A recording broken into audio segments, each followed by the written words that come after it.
Welcome, dear viewers, to a new episode of your show, Makers of Success from E-English, a show that shines a light on the brilliant minds and inspiring figures in our society who have left a clear mark in all fields of fields. Today's episode is a scientific treasure and revolution as it brings together three prominent scientific figures from the Egyptian Atomic Energy Authority.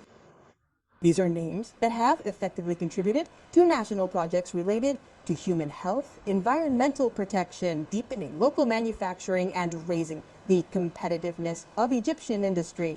This is achieved through advanced applications of radiation technology in a world that only progresses with science. Scientific research remains the force that protects nations and shapes their future. With every achievement made on Egyptian soil, we find behind it brilliant minds and women who have proven that their role is no less influential than any driving force for development. The Egyptian woman today is not only a researcher or a leader in a laboratory, but a key partner in building knowledge and creating solutions that protect human health, provide support for the environment, and support the national economy. Today, on Makers of Success, we celebrate honorable role models from the world of atomic energy, a precise world but full of achievements that shape the future. We are pleased to host today Professor Dr. Abir Mohammed Amin, head of the production unit of lyophilized kits. Is that correct? That's correct. Hot Lab Center, Atomic Energy Authority. Welcome, Doctor. Welcome, Madam Professor. Dr. Rehab Uthman, head of the Radioactive Waste Treatment Department, Hot Lab Center, Atomic Energy Authority, Hindi. Welcome, Dr. Rehab. Professor Dr. Gada Adel, head of the Industrial and Radiation Division at the National Center for Radiation Research and Technology, Atomic Energy Authority. Welcome, Dr. Gada. In fact, I welcome you, and I am very happy and honored that you have graced us with your presence in this beautiful scientific gathering. Thank you very much. Thank you, Madam. Thank you all. First, we want to talk. Our first question. Well, Dr. Beer, everyone's asking, what are these freeze-dried kits? Explain the projects you're working on, the definition of the product, or the definition of this. Or first, I can't start without thanking you and the channel's management for that wonderful introduction and for shedding light on those working behind the scenes. We in the atomic energy field aren't always in the spotlight. So thank you for this kind gesture. That's such a freeze-dried kits. The word freeze-dried comes from the manufacturing process where I dry the product by freezing it. But let's first define freeze-dried. I want to tell the viewers who keep them watching, we'll simplify this away from complex scientific terms. This product or substance helps detect tumors and in nuclear scans. We have a great show, projects that concern human health, the environment, and sustainable agriculture, so stay with us until the end. Go ahead, Doctor. Freeze-dried kits. So the translation of the word kits in English, when they translated it into Arabic, they took the word freeze-dried from the manufacturing process, as I said, freeze-drying. It's freeze-dried to preserve the active ingredient in the formula so it's not damaged during manufacturing. Let's tell the viewers what freeze-dried kits are. Explain it simply. In the 40s, this isn't new. To image the human body, they used X-rays. Like the X-rays we use now for bones, regular X-rays. When you take an X-ray, the bone image is clear because the penetration power of X-rays for bone, which is solid, is different from tissues. The X-ray varied. It clearly showed the bone's condition, allowing doctors to diagnose issues. But when he tried imaging organs like the liver, kidneys, heart, and lungs x-rays failed. He couldn't get a clear image to diagnose internal problems. So in the early 40s, they considered using isotopes or stains. Use the energy emitted by a radioactive organ. They'd inject it, then use a device to collect the energy.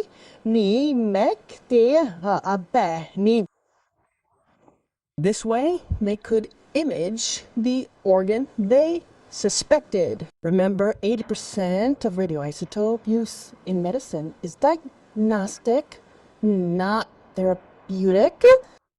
Don't underestimate diagnosis, especially in cancer. Early, accurate diagnosis helps doctors create the right treatment plan, improving outcomes. By delayed diagnosis worsens results in the pecadis and bifis. So, diagnosis is crucial in cancer. This technique, starting in the early 40s, involved injecting a radioactive substance and using specialized equipment to collect energy, imaging the suspected organ, whether it's a tumor, and fibrosis, or another ipanesis. We discover it through this substance. We provide the doctor with an image. We say we put the doctor's eye inside without touching the patient. No scopes, no surgery. We don't touch the patient at all. It's just an injection. What's now called a nuclear scan, which used to be called, of course, the media plays a big role. Before, a scan meant a big family problem. They thought, how long does he have to live? Now people understand when a doctor orders a scan. I'm not scared. I get scanned to be sure. It might be fine. Can I inject any isotope? No, I can't. Isotopes release energy. Like its benefits, it has limits. It has limits. I must control the isotope's energy. I'm putting it in the body, focusing it on an organ. So I'm putting energy in. There's an energy limit. The isotope must be between 100 300 keV. Ein of lights. A unit of radiation energy. Why 100 300? Below 100, the collimator can't collect the energy. So the image is faint. The image is faint. It fails. It works for any organ, but its energy must be limited to avoid harm. Below 100, the collector can't gather it. So the image is unclear. Above 300, I risk harming the healthy organ.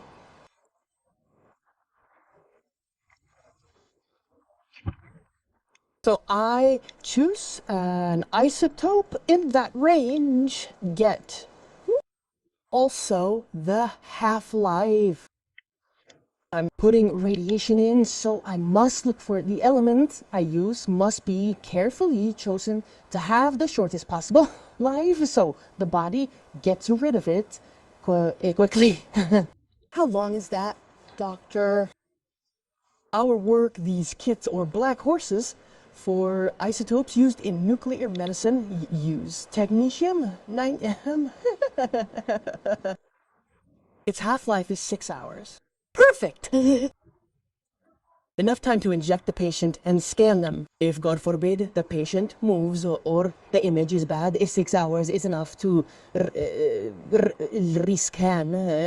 Also, in 4 half-lives, the element decays, so the patient easily eliminates the rake. Allagre, Birole, Sate inspel die ties, be a separable viewer, inspel, that is say that they and those. Excellent. Let's ask Dr. Rehab Bothman.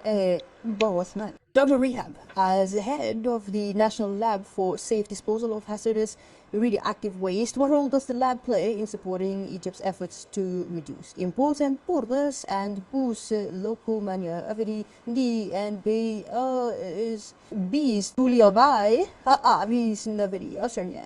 Let me add to Dr. Ibir's words. The Atomic Energy Authority offers two types of activities applied, like Dr. Abir mentioned, and service-oriented. These services include irradiation and managing hazardous and radioactive waste. To support these two arms of the Atomic Energy Authority, we need R&D to sustain these activities, applications and services.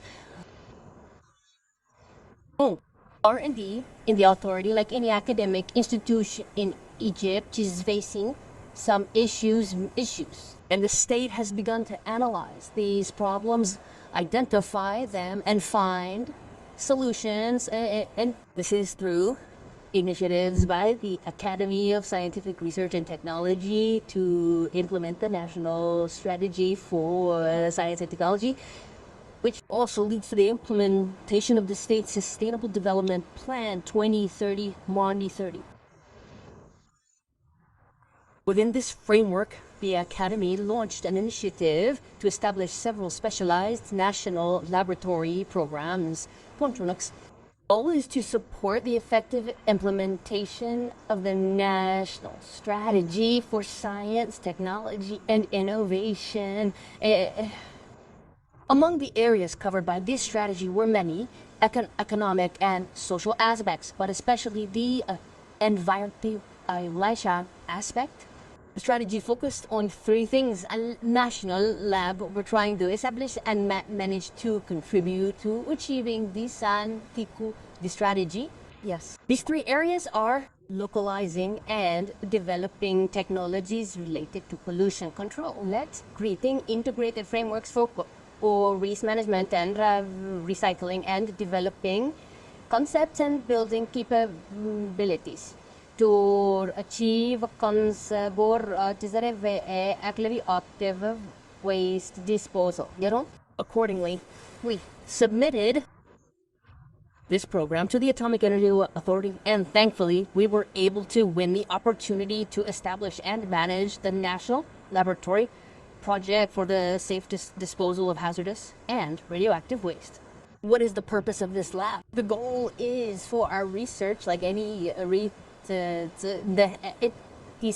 done in Egypt, to not just sit on a shelf to apply it. We need to boost the tech readiness of our research. So it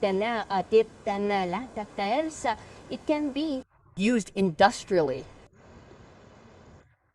The lab aims to bridge the gaps between academic institutions working to protect the environment from radioactive and hazardous waste.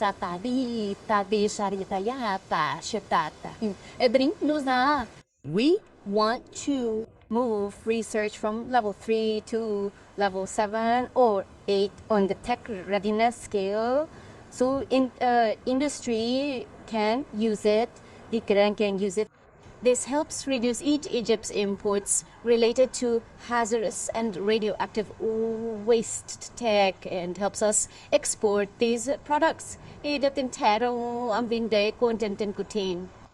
Wonderful. This helps deepen local manufacturing and reduce imports. Let's move to Dr. Gada Ada Adel. Welcome, Doctor. We want to discuss your work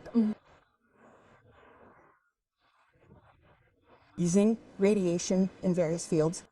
As a lead researcher in developing eco-friendly materials using radiation, can you explain your project to produce safe, eco-friendly, badly packaging? I think it involves making plastic biodegradable. Since non-biodegradable plastic causes environmental problems. Can you explain the project in more detail?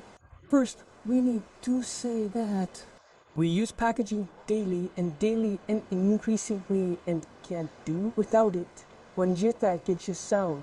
Most packaging, it is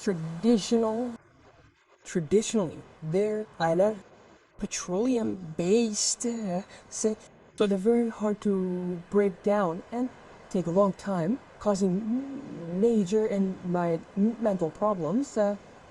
Yes. So the project aims to produce safe, eco-friendly packaging.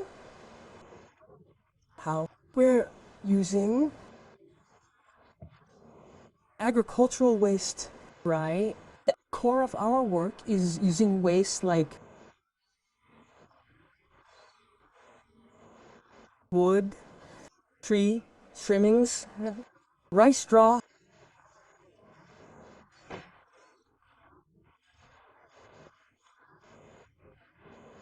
Farmers often burn excess straw, thinking they're getting rid of it. But that worsens the environmental disaster. We can use it to extract natural materials using radiation technology, specifically gamma rays. It's a clean technology that generates high energy used in chemical reactions, forming and breaking bonds. We create new materials without adding harmful chemicals, so the product is clean, safe, and soldable for materne. Kamakto, what is exendo is kamuksto, is kambiri, selago, kennen, staksumatakos. That's the basis of our work. So we can create safe packaging materials using clean technology. Wananing, umano, saning, nanos, on single pakali. This solves several problems. First, agricultural waste. What is worthless or dangerous if burned to gantara, tikating up a visa, that sata or coblate, satis and katakat atikati, brain can takatagan. Materials with a simple technique. We also reduce our use of traditional plastic, which is harmful, protecting the environment and providing hase that is a simple, practical, and economical solution for packaging production. This project is funded by the IAEA, involving 16 countries, including Egypt. Egypt is Dimash, aiming for a complete shift to a sustainable green economy.